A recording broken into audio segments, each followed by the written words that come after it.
Imaginez-vous croiser au hasard d'une promenade ou d'une soirée Tom Hanks, Sharon Stone, Bradley Cooper, Harrison Ford ou Charlize Theron.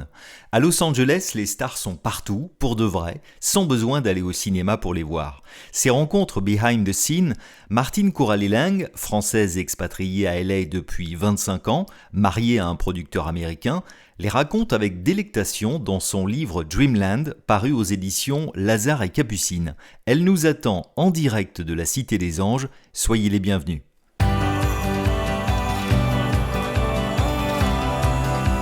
Check-in, le podcast de Sunset Boulevard, votre guide de voyage aux USA.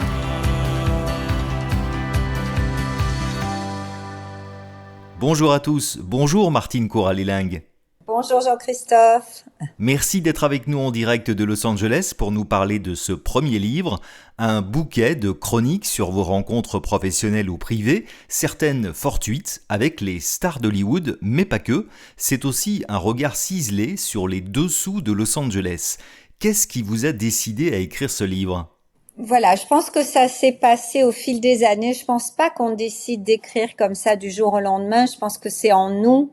Depuis longtemps, en tout cas, c'était en moi depuis longtemps, ça couvait, ça mûrissait. Et puis un jour, voilà, je me suis lancée. L'écriture est venue très tard dans ma vie, mais elle est venue très tôt dans ma tête. Voilà, j'ai toujours eu le goût des mots. Pourquoi ce livre précisément ? Il y a tellement d'histoires incroyables autour de nous à Los Angeles que j'ai eu envie de les écrire, j'ai eu envie de les partager, j'ai eu envie de faire entrer les lecteurs, voilà, qui ne connaissent pas Los Angeles et qui n'ont pas accès à ce milieu. J'ai eu envie de les faire entrer dans les maisons des célébrités, dans les églises évangéliques, dans les écoles New Age, dans voilà tout ce dont je parle dans mon livre qui est assez voilà pittoresque. Et puis voilà, j'avais remarqué quand même quand je venais en France et dans les dîners chez des amis comme ça, quand je racontais ces histoires, les gens étaient fascinés, ils en redemandaient, ils en voulaient d'autres. Donc j'ai compris qu'il y avait voilà un public. Voilà, donc c'est comme ça que je me suis lancée. Ces tranches de vie font le grand 8 avec nos émotions. Elles sont très souvent drôles, parfois tristes, presque irréelles. Elles sont très immersives et visuelles. Vous êtes-vous posé des limites dans la narration ?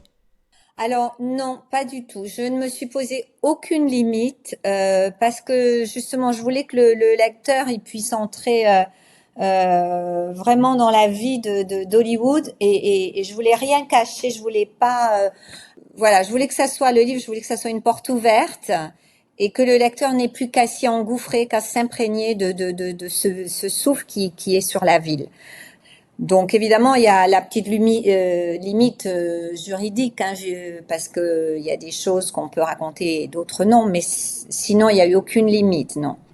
Une scène m'a particulièrement émue, c'est celle avec Johnny, oui, notre Johnny, au Polo Lounge du Beverly Hills Hotel.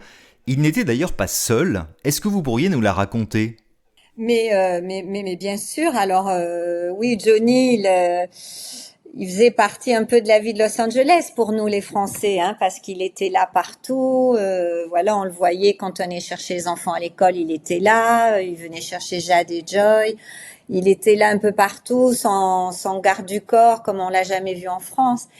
Mais cette scène qui s'est passée au Beverly Hills Hotel que je raconte dans le livre, c'était une scène assez fascinante pour des Français parce que le Beverly Hills Hotel, bon, tout le monde connaît, c'est un hôtel légendaire, hein, 5 étoiles où il y a la royauté d'Hollywood, comme on dit. Et donc un matin, je suis arrivée là et Johnny était dans un coin, je l'ai pas vu tout de suite. D'ailleurs, j'ai cru que c'était quelqu'un d'autre. Je me suis dit, tiens, il ressemble à Johnny ce bonhomme. Et puis j'ai vu que c'était Johnny, il avait la croix, enfin c'était vraiment lui.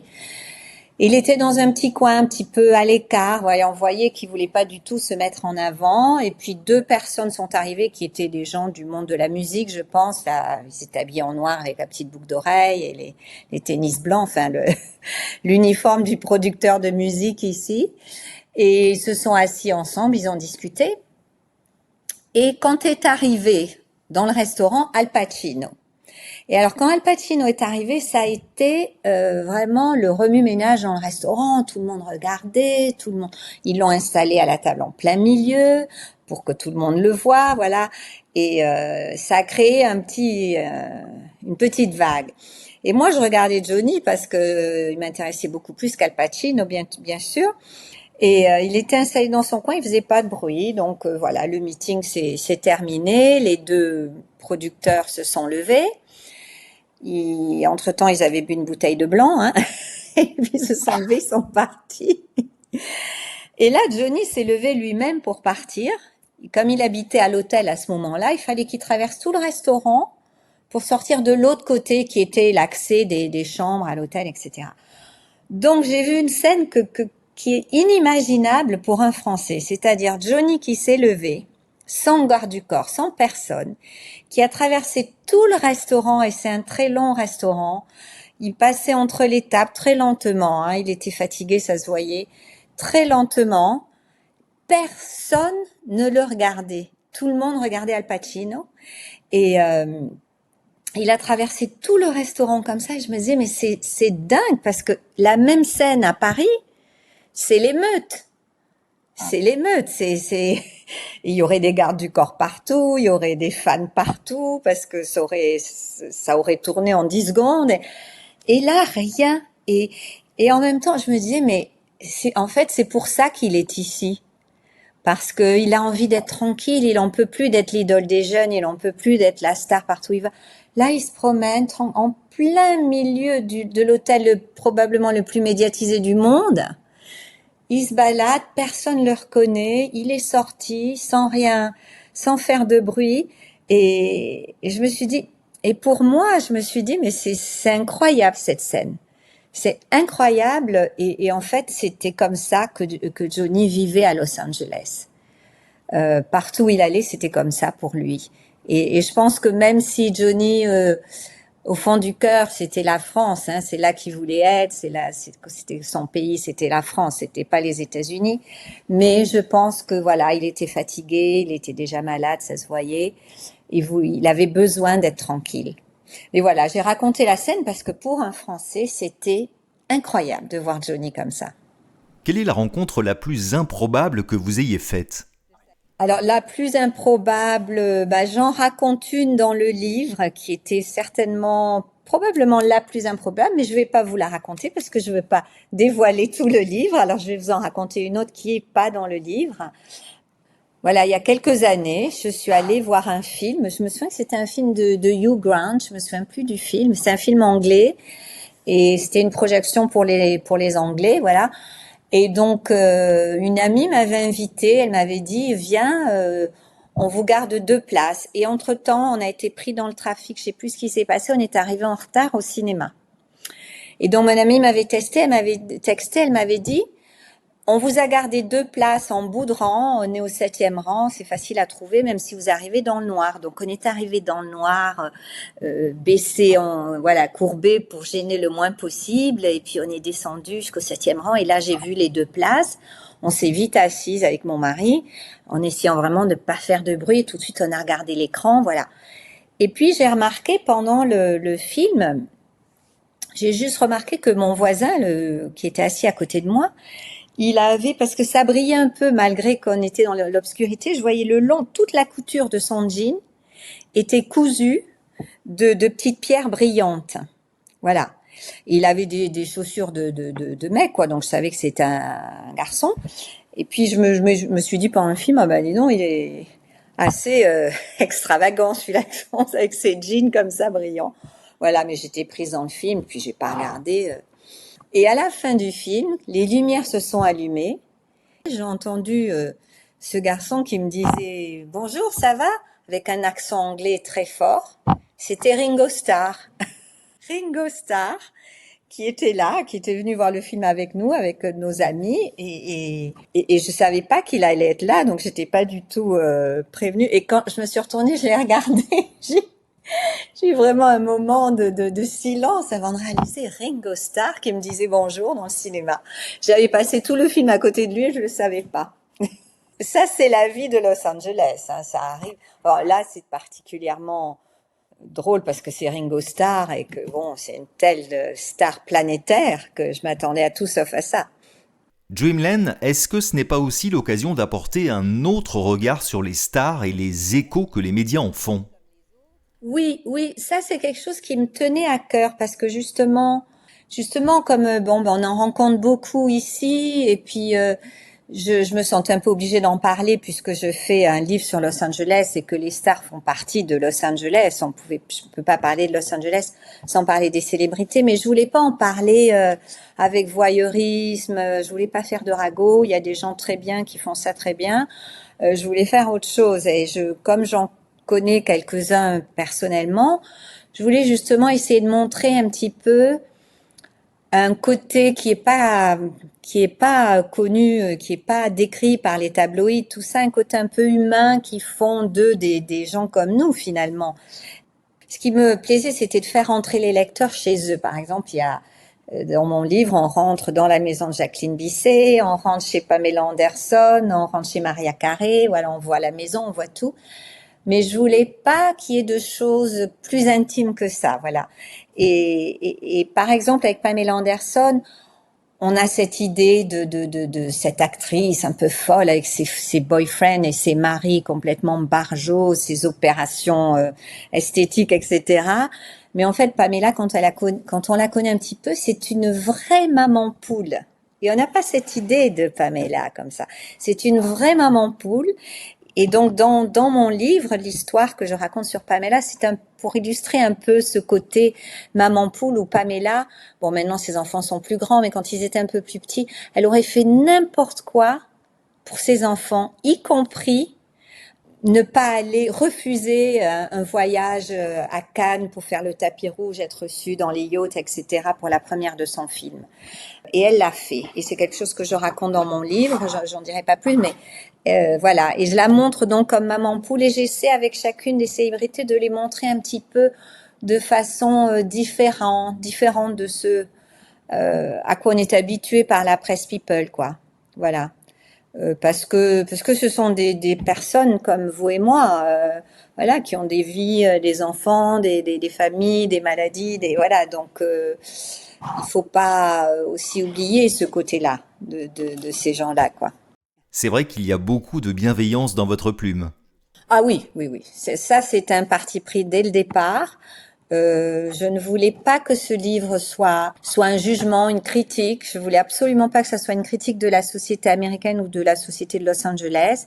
Je voulais montrer les choses comme elles sont, avec bienveillance, parce que voilà, c'est une autre culture, très différente de la nôtre en France, mais qui a des choses magnifiques. Je voulais plutôt m'attarder sur les points positifs et puis essayer de comprendre et de voilà, au lieu de critiquer. Je ne suis pas là. Je sais que c'est un grand sport national, mais en France, mais je ne voulais pas justement faire ça. Je voulais faire l'opposé. Et aussi parce que je pense qu'on vit à une époque, malheureusement, où on a tellement de guerres autour de nous en ce moment. Juste cette année, il y a tellement de guerres dans le monde. Et si on regarde bien, ces guerres, elles arrivent toutes parce que les gens, justement, n'acceptent pas une culture différente, une religion différente, une langue différente. Voilà, ils veulent tous s'accrocher à leur culture à eux, qui est la meilleure, et tout le reste autour, c'est à critiquer. Donc, je voulais m'éloigner de cette vision qui n'est plus la bonne. Je pense qu'il faut avoir beaucoup de bienveillance vis-à-vis, voilà, des autres pays, des autres cultures. Donc ça, c'était vraiment un parti pris. Je voulais pas que ce livre soit un jugement de quoi que ce soit. Ça n'en est pas un. Martine Kouralélingue, le titre de votre livre trahit votre réponse à venir, mais je retiens avant tout une très belle et sensible déclaration d'amour à Los Angeles, cette ville de tous les possibles. J'ai personnellement revécu en écho cette sensation d'être au cœur de quelque chose de grand, quelque chose qui dépasse la réalité, comme vous l'écrivez. Comment expliquez-vous l'énergie qui irradie Los Angeles ? Comment je l'explique? J'essaie d'y trouver une explication. Je suis pas sûre de vraiment pouvoir bien l'expliquer parce que je crois que c'est une combinaison de beaucoup de choses. Je pense qu'il y a d'abord que c'est un pays neuf. L'Amérique a quoi, Los Angeles, 230 ans, pas plus, un pays neuf. Il y a encore cette énergie d'un pays neuf, c'est-à-dire que les pionniers qui sont arrivés il y a 2 siècles à peine, Quand ils sont arrivés, tout était possible, tout était vierge, n'était que possibilité, potentiel. Et cet esprit, on le sent encore. C'est-à-dire que Los Angeles, c'est encore un territoire. On le voit quand on se promène dans la ville, les maisons. Vous promenez dans une rue et vous observez les maisons. Vous y revenez 5 ans plus tard, vous allez être très surpris. Les maisons ont toutes changé. En France, ça n'arrive pas. Ça, les maisons restent les mêmes. Los Angeles, il y a toujours cet esprit de pas forcément de faire plus grand, mais de faire autrement, plus grand quand même, oui. Mais autrement, les maisons, un jour vous avez une maison qui est un petit cottage anglais, le lendemain, 2 ans plus tard, vous avez envie d'une villa florentine, vous changez votre maison. La lumière aussi, j'en parle beaucoup dans mon livre, parce que je pense que c'est très important. Les gens s'en rendent pas souvent vraiment compte, mais cette lumière de Los Angeles, elle est particulière, elle est très très ouatée, très un peu dorée, très douce, et elle met vraiment un voile de douceur sur la ville, et ça crée une ambiance, je trouve. Et puis il y a cette végétation, ça c'est tous les pays où la végétation pousse comme ça, en la regardant, presque on les voit grandir, ces arbres. Ça crée une énergie, parce que c'est la sève qui monte en permanence. Et ça nous influence. Moi, je vois quand je vais à Paris dans certains quartiers du centre où je vois un petit arbre tout maigrichon qui sort du ciment sur un trottoir. C'est sûr que ça fait pas le même effet que quand on voit ces arbres magnifiques, ces fougères arborescentes qui poussent partout. On n'a pas besoin de les planter. Donc, je pense que c'est un mélange de plein de choses. Voilà, mais c'est sûr que la réalité ici, on a l'impression qu'elle peut toujours être augmentée. Vous voyez et que Los Angeles, bien sûr, c'est une ville qui n'a pas que des avantages, mais c'est un état d'esprit. C'est un état d'esprit, je pense, et c'est pour ça que c'est pas facile de découvrir cette ville quand on y arrive. Oui, il faut bien reconnaître que Los Angeles est une ville difficile à appréhender pour les touristes, comme s'il manquait un mode d'emploi. Malgré son incroyable magnétisme, certains voyageurs la quittent déçus, comme s'ils n'avaient pas réussi à trouver ce qu'ils étaient venus chercher. Après 25 ans de résidence dans la Cité des Anges, est-ce que vous avez percé ce mystère ? Je comprends pourquoi certains touristes, pas tous, parce qu'il y a des gens qui viennent et qui n'en repartent jamais, mais il y en a beaucoup. Mais c'est vrai que les touristes qui viennent, alors surtout les touristes qui viennent en groupe avec un guide et qui font tous les endroits touristiques, etc., ils peuvent repartir déçus, et je comprends pourquoi, parce que quand on arrive, Los Angeles, c'est une ville complètement illisible, incohérente, qui est construite n'importe comment et qui a beaucoup de quartiers qui sont franchement pas beaux. Donc un touriste arrive là, il a une semaine à passer à Los Angeles, il n'a pas beaucoup de chance de comprendre la ville, je pense, en suivant ces guides touristiques un peu classiques, vous voyez. Je pense que c'est une ville, il faut un peu de temps pour s'immerger dans la ville et la comprendre. Et c'est pas en visitant les sites touristiques, en montant aux Lettres Hollywood qu'on peut. Je pense que c'est très facile de passer à côté de Los Angeles. On visite pas Los Angeles comme on visite Rome. Rome, c'est facile. On arrive, il y a des monuments partout, il y a des musées partout, c'est tellement magnifique. Il y a de l'histoire là. Los Angeles, c'est tout à fait autre chose. Comme je disais, c'est plus un état d'esprit. Sur Sunset, nous ne cessons d'inviter les lecteurs à dépasser les spots ultra touristiques pour découvrir certains des trésors cachés de la ville. J'aimerais vous donner une petite carte blanche. Est-ce qu'il y a un lieu, naturel ou pas d'ailleurs, que vous aimeriez nous faire découvrir, en quelque sorte votre happy place ? Oui, moi j'ai une petite happy place. Je peux vous en parler. C'est pas le genre d'endroit que vont chercher des touristes quand ils débarquent. Parce que c'est un petit mall, vous voyez, comme à Los Angeles, un petit centre commercial, il y en a partout dans la ville, il y en a des milliers.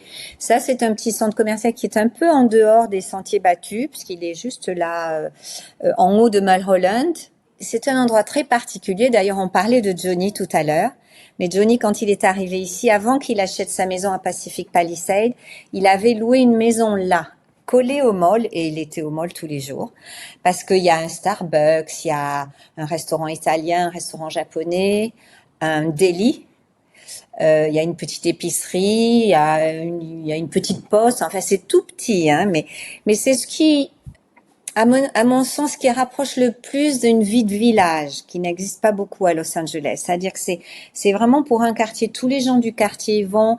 Les personnes âgées, les messieurs âgés s'y retrouvent l'après-midi pour boire un café avec leurs copains et faire un jeu de cartes. Ou les célébrités y vont très facilement parce qu'il n'y a jamais eu de paparazzi. Rod Stewart y est en permanence, Antonio Banderas, Johnny y allait beaucoup. Enfin, je vais pas tous les citer, mais il y en a plein. Mais ça se passe dans l'ambiance petit village. À 4 heures l'après-midi, il y a les gamins qui viennent s'acheter une glace après l'école. Enfin, voilà. Donc, ça, pour moi, c'est un de mes endroits. D'ailleurs, j'habite à côté et j'aimerais pas déménager parce que je voudrais pas perdre ça. C'est un endroit magnifique de Los Angeles. Après, c'est pas vraiment ce qui va attirer des touristes. C'est plutôt ce qui va attirer des gens qui vivent ici. Après, si plus pour des gens qui sont là que pour une semaine, moi, ce qui me plaît le plus ici, c'est le vieil Hollywood. Parce que c'est tellement chargé de cette histoire de l'âge d'or d'Hollywood, et il y a encore les vieilles maisons de Rudolph Valentino, tout ce quartier du vieil Hollywood là autour de Cahuenga Boulevard. On peut s'y promener, s'y garer, s'y promener à pied un peu n'importe où, en prenant un peu n'importe quelle rue. D'ailleurs, il y a une histoire dans mon livre, quand je vais dans la maison de Maria Carey, ça se passe dans ce vieil Hollywood là. Et ça, c'est magnifique, rien que se promener dans les rues, regarder les maisons qui datent de cette époque-là. Il y a certains vieux cafés qui datent de cette époque-là, qui sont encore ouverts. Il y a un restaurant, Musso et Franck, qui était le restaurant où allait Charlie Chaplin. Il allait déjeuner là tous les midis à cheval. Il allait déjeuner là tous les midis. Il existe encore ce restaurant. Les gens y vont encore. Il y a beaucoup de choses à découvrir à Los Angeles.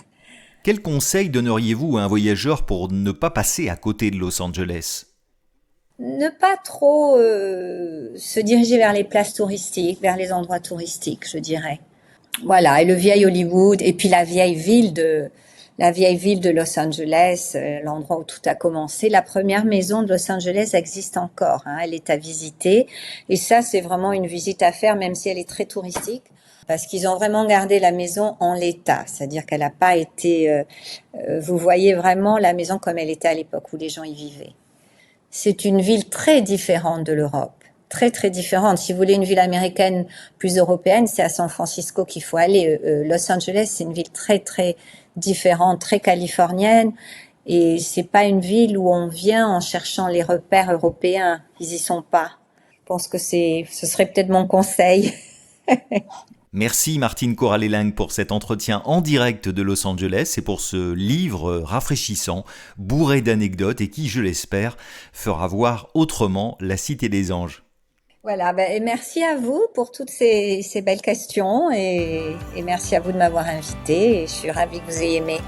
Je rappelle le titre de votre livre, Dreamland, aux éditions Lazare et Capucine.